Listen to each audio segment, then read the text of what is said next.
Welcome to another edition of Green is Good. This is the Wharton iGel GE Water Innovation edition of Green is Good here in beautiful downtown San Francisco. We're so honored to have with us today Dr. Eileen O'Neill. She's the Executive Director of the Water Environment Federation. Welcome to Green is Good, Dr. Eileen O'Neill. Thank you, John. Eileen, you're going to be speaking later today on a panel. Before we get talking about your thoughts and everything on why water, why today, why California, I'd love you to share a little bit about your journey. How did you get to this position? Was this something that was always on your heart and mind growing up as a young lady, or is this something that happened to you along the way? You learned about the importance of water and our problems with regards to water, and you got involved during your journey? Well, thanks, John. No, I came into water through the Federation. I'm actually an environmental scientist by training and grew up in the UK. Wow. And was a professor and a consultant there, and also a consultant here. And I was more working on broader environmental issues. But I had the good fortune, for a variety of reasons, to join the not-for-profit, the Water Environment Federation, and got into water about 20 years ago and have never looked back. And I feel extraordinarily privileged to work in water and to work with water professionals, because my organization, it's sort of like the AMA for water environment engineers and scientists. So it's a professional organization. And water people are different. They have such passion for what they do and such a culture of service. So to be able to work with them is really a privilege. And I cannot think of a more exciting time to work in water than right now. So it's been, I feel very privileged to be where I am now. So nice. And you know, before we get talking about today's event specifically, share with our listeners and our viewers what you do and what the Water Environment Federation is, WEF, and for our viewers and listeners out there to learn about more of what they do and Eileen's great work with her colleagues, please go to www.wef.org. What is the Water Environment Federation exactly? Well, the Water Environment Federation, as I said, we're a professional society for primarily engineers and scientists who work on broad water issues. We were started in 1928 by state organizations and very quickly went international. We have the very glamorous title of being the Federation of Sewage Works Associations in 1928. And as you can imagine, that would not be a great name to have today. But the reason we were founded was the recognition that to address water issues, you really need a broad perspective. We were founded to publish a research journal and to organize a conference. And we still do those things today, but our conference has grown to be the largest annual water conference and exhibition in the world, and it's called WEFTEC. We still do those things. We also offer a very important platform for water professionals of all stripes. People who work for GE, people who work for EPA, people who work for San Francisco Public Utilities, to come together first and foremost as professionals to talk about the consensus of the profession on what the most important issues are and how to deal with them and what are appropriate practices. And I would say the other thing that we do now that we was not initially thought of when the organization was founded was we work on policy issues and on educating the public. And I think that's a sign that these water issues are so big and so challenging that we can't just talk to ourselves as professionals. We have to get the policymakers and the public on board if we're going to manage water effectively. So it's for scientists, engineers, professionals, policy, everyone could be members of WEF if they so choose. Yes, and I think that's one of our strengths, and what we try to bring to defining what's an effective approach or what our stance should be is we bring we always try to get that diversity of perspective. As I say, you could work for GE, you could work, our person who's going to be president next year works for Coca-Cola. Wow. You can be a regulator, but people bring to that their commitment to bring the best in technical practice and the consensus of the profession on policy issues. And we think that's the strength of the organization. And where is your annual conference, the one that's the world's largest? It moves between New Orleans and Chicago because it is so large. I know you're talking to people about equipment. Right. This is some heavy duty equipment. I'm a scientist, and when I first joined the Federation and went to my first WEFTEC, I was just blown away by the enormous pieces of equipment. And so our strength of being the largest conference in the world is also a little bit of our challenge in that we need a lot of space, we need a lot of load-bearing capacity, so we are limited. Because you actually show the equipment there that's state-of-the-art. Yes. So it's a trade show in many ways. It's a trade show, a technical exchange, an educational forum. And initially, we picked, for business reasons and for limitations of size, Chicago and New Orleans.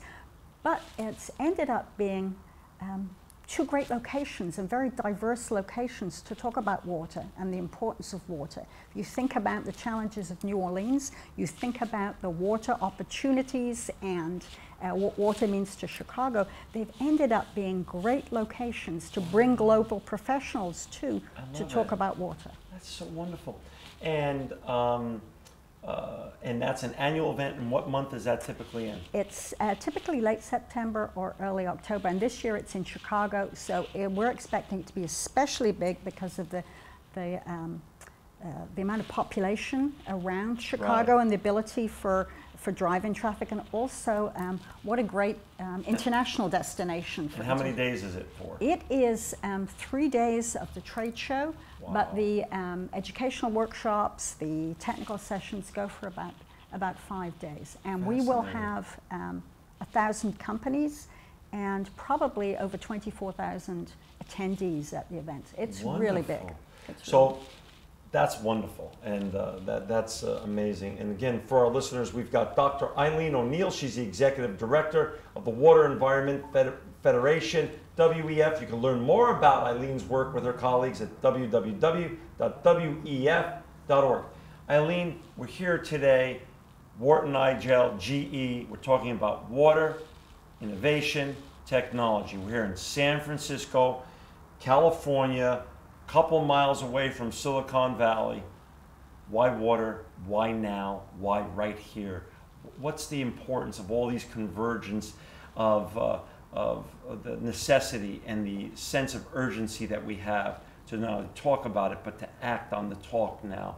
Are we in dire straits, more dire straits than ever when it comes to water here in California and around the world? And what can we do? Share a little bit of the problem and the hope. Certainly, what a fantastic setting to be talking about water. And I think the world is watching what's happening in California and what approaches are being taken. So I think California has the opportunity to lead the way. However, what we're seeing here in California are challenges that will ultimately be faced throughout the world, given the challenges of growing populations, urbanization, the challenges of climate change. So it is a very challenging time to be in water. The opportunity that we have is that it also puts focus on water. And finally, we are learning, and California is learning, and if you start a conversation with your cab driver or with members of the public here in California, you see an unusual level of awareness, not just about water challenges, but some of the details of the challenges and the opportunities. So it does give us the possibility of looking at managing water differently. And as you and I were chatting as we warmed up, it is not a technology problem. That we know how to manage water better. We have taken a rather fragmented approach to managing water.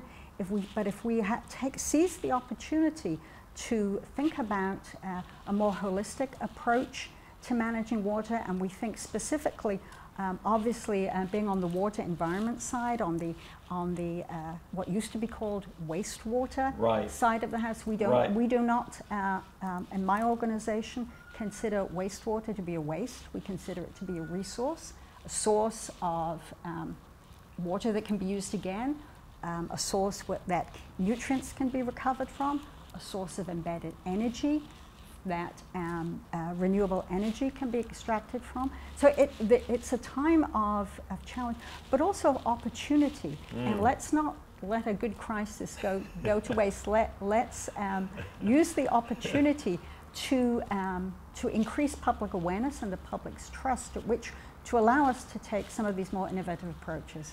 So the innovation exists, you're saying, the technology's there. We need to message more and get it out there, which is why you're here and these other great leaders are here today speaking about this important issue of water and technology and innovation. But then where are the pushbacks coming? Are they social and political? Are we not just getting people at the table to create public-private partnerships that then can afford these solutions to the communities around the United States and around the world? Where are the challenges? Well, obviously, when you're dealing with issues of public health, then one really does need to make sure that we answer all of the questions, say with recycled water, if we're looking to go to a potable reuse situation. But also there's a lot of money involved. You know, you've probably heard that our systems are old, and in some communities have not been able to raise rates to invest. So there's a need to connect more with the public and have them understand and be willing to pay to raise the rates to invest. Also, I think you mentioned public-private partnerships. Some of these issues require regional solutions, and at least on the wastewater side, we have not had a tradition in this country of private investment. So there are a number of institutional barriers, but we're also a relatively risk-averse profession. Obviously, we're dealing with issues of public health and protection of the environment, and we at the Federation are leading some of those conversations about risk management and conversations with the regulators about perhaps providing what we would call a little bit of space to innovate. So it's about where is it appropriate to what is an appropriate level of risk and who should bear the risk, and then also perhaps a little bit of space within our permits and our other regulatory constraints in terms of the ability for utilities to innovate.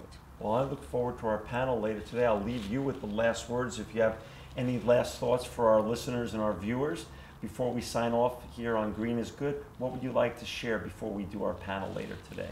I think just that this is an incredibly exciting time to be in water, that we face some incredible challenges, not just here in California and in the US, but also around the world. But we know how to solve those challenges. It's an opportunity to innovate, to look at, particularly on the wastewater side, wastewater as a resource.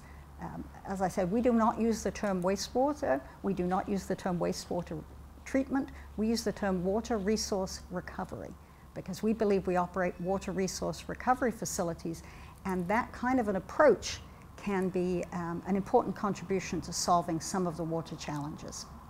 Thank you so much. And Thank you, John. And for our listeners and our viewers out there, Water Environment Federation, to learn more what Eileen and her colleagues are doing and all those innovators and scientists and engineers, please go to www.wef.org. Eileen O'Neill, you are truly living proof that green is good. Thank you very much for tuning in to this special edition of the Wharton I-Gel GE Innovation Water Technology Edition here in beautiful San Francisco, California. Until our next episode, I'm John Shigerian with Eileen O'Neill. Thank you again.